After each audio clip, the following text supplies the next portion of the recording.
7 days after his Herculean efforts delivered his club its fourth A-League title and earned him the Joe Marston Medal for Best Afield, Melbourne Victory's Lawrence Thomas was truly the belle of the ball at Saturday night's Victory Medal. The 26-year-old earned the loudest cheers, was the most sought-after player for autographs and photographs, and earned the most money for the Victory Playing Group's end-of-season trip fund with the auction for his grand final jersey at the Crown Palladium ceremony. The event took place exactly a week after Thomas proved a proverbial brick wall throughout 2017-18 Grand Final, producing world-class save after world-class save as Newcastle Jets hurled men forward in search of an equalizer following Costa Barbaros's controversial opener. And the image of Thomas, his head encased in bandages after sacrificing his body to keep his side ahead in the game's later stages, celebrating with the traveling Victory contingent following their triumph, has become one of the more iconic images of the 2017-18 Grand Final.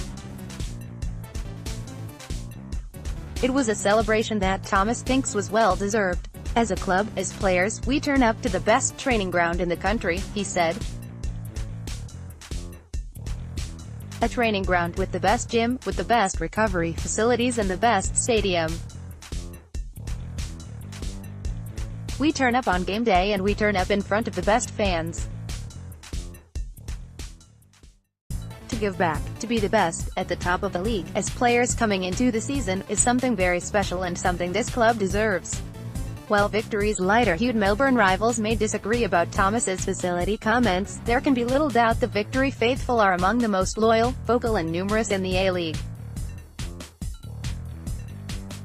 Victory had, at a minimum, 4,000 travelling fans cheering them on in the Hunter last weekend. Perhaps fittingly, that travelling contingent was treated to what Thomas describes as a microcosm of their season over the Grand Final's 90 minutes. "I think it really reflected our season," the goalkeeper added. Related, meet the Melbourne Victory young gun hoping to follow Hope Theohou's example. "It was a rollercoaster game.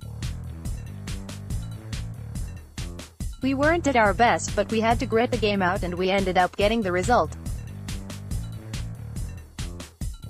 And if you look back at our season, up and down, we didn't start very well and then we had patches where we beat Newcastle and City on the bounce. You thought here we go, but then you lose to Brisbane Roar the week or two after. It was a weird reflection of our season, but in saying that it was some way to finish. As proud and supportive as the Victory faithful are now, it is perhaps easy to forget that, as recently as round 20, head coach Kevin Muscat was being met with boos and calls for his head by more vocal groups of the supporter base as his side's inconsistent start reached its zenith with a 2-1 defeat at home to Brisbane. Victory only seemed to find some semblance of consistency and form late in the season, but Thomas insisted on Saturday night that there was never any doubt in their minds that they were capable of winning another championship. "That was one of the main things we talked about as a group coming into the final," he said. Related, Melbourne Victory 2017-18 report card, out of nowhere. "We knew as a group, with the players we had, on our day if we all turned up and played to our abilities we could beat anyone in this league. There was a weird sense of relaxation coming into those finals games. We knew we hadn't performed well in the season, but there was this feeling amongst the group that come the right time, we would turn it on." Thomas himself is out of contract following the conclusion of the 17-18 season, with rumors circulating that he is the target of a big money move to the Middle East.